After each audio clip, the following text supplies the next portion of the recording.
Sebelum menyampaikan pidato, izinkan saya untuk memperkenalkan diri. Nama saya Lucia Monesoge. Saya berasal dari Desa Hewa dan sekarang duduk di kelas 9 SMP Negeri 3 Ulangitan Hewa, Flores Timur. Dewan juri dan penonton yang saya hormati. Setiap tanggal 3 Januari, Kementerian Agama Republik Indonesia merayakan Hari Amal Bakti. Momen ini diperingati sebagai hari lahirnya Kementerian Agama Republik Indonesia. Setiap tahun, peringatan Hari Amal Bakti dirayakan dengan berbagai kegiatan. Tidak terkecuali Kementerian Agama Kabupaten Flores Timur.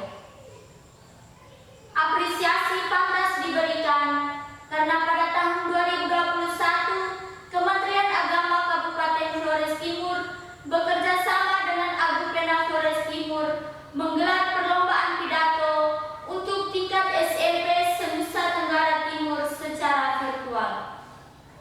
Terima kasih atas kesempatan yang berharga ini. Lahirnya Kementerian Republik Indonesia yang diperingati setiap tanggal 3 Januari tentu punya alasan bahwa peran agama dalam kehidupan berbangsa dan bernegara sangat penting.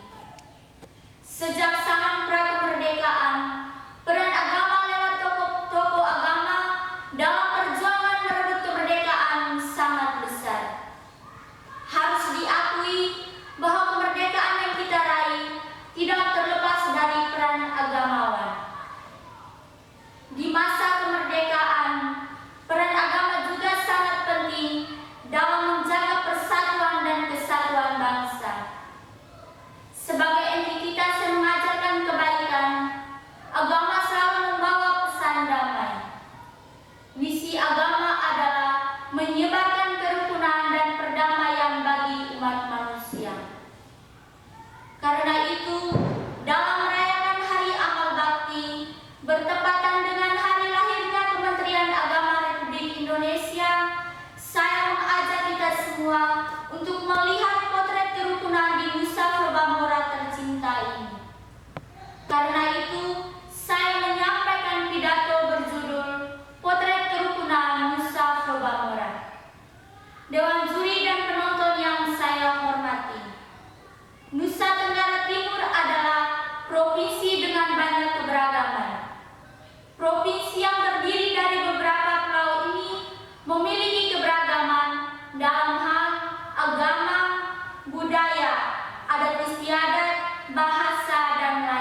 menjaga agar Nusa Flobamora tetap aman, rukun, dan damai.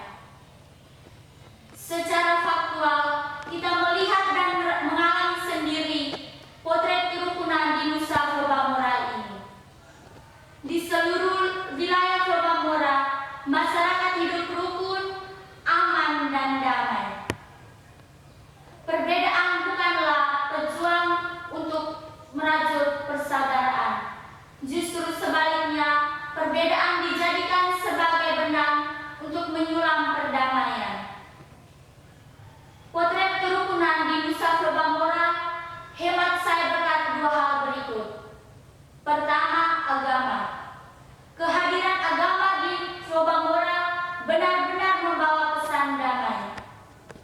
Dalam hari-hari besar keagamaan, tidak hanya umat agama tersebut yang terlibat, tetapi juga melibatkan umat beragama lain. Misalnya, setiap tahun dalam perayaan Semana Santa di Larantuka, remaja masjid ikut serta dalam menjaga keamanan perayaan tersebut. Disinilah munculnya peran agama dalam menjaga kerukunan di Nusa Flobamora. Kedua, budaya atau adat istiadat. Selain agama, masyarakat Flobamora tetap menjaga budaya dan istiadat yang merupakan warisan dari nenek moyang. Kalau agama merupakan hasil impor dari luar, budaya dan adat istiadat lahir dari rahim Flobamora. Inilah ikatan yang menguatkan persaudaraan dan kekeluargaan di tanah Flobamora. Dewan juri dan penonton yang saya hormati, potret kerukunan yang kita banggakan ini harus terus dirawat. Karena itu, saya mengusulkan dua hal penting. Pertama, dialog antar umat beragama perlu terus digalakan. Kegiatan-kegiatan keagamaan dan atau sosial dilibatkan umat lintas agama. Kedua, perkuat peran lembaga adat atau budaya. Lembaga adat di kampung atau di desa harus diberi peran lebih karena mereka lah yang berada di akar rumput dekat dengan kehidupan manusia. Karena itu, selain tokoh agama, tokoh adat di kampung juga harus dilibatkan dalam forum kerukunan umat beragama. Akhirnya, mari kita pupuk taman Flobamora yang indah ini dengan menjaga, merawat kerukunan antar sesama anak Flobamora. Sebelum mengakhiri pidato, saya mohon maaf apabila hal yang saya sampaikan tidak berkenan di hati dewan juri dan penonton sekalian.